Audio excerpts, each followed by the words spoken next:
Programang ito ay rated SPG. Striktong patnubay at gabay ng magulang ang kailangan. Maaaring may masiselang tema, lengguwahe, karahasan, sexual, horror o droga na hindi angkop sa mga bata.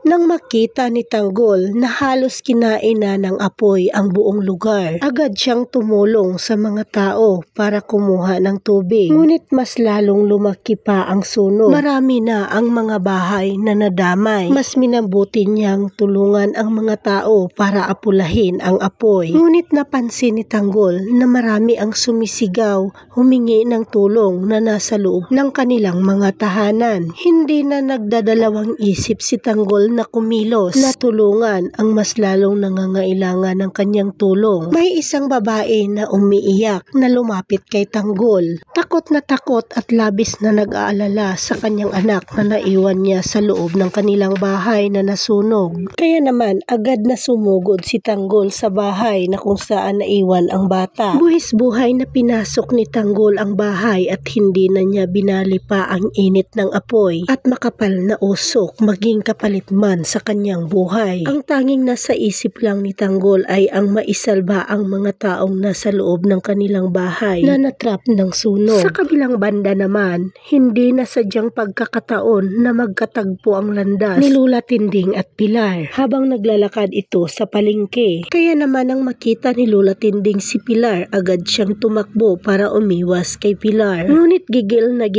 na pinahabol ni Pilar si Lula Tinding sa kanyang mga tauhan. Naaabutan nga si Lula Tinding sa mga tauhan ni Pilar. Pero agad namang nakahanap ng paraan si Lula Tinding para makatakas sa mga tauhan ni Pilar. Buong lakas niyang nilabanan ang mga ito kaya nakawala si Lula Tinding.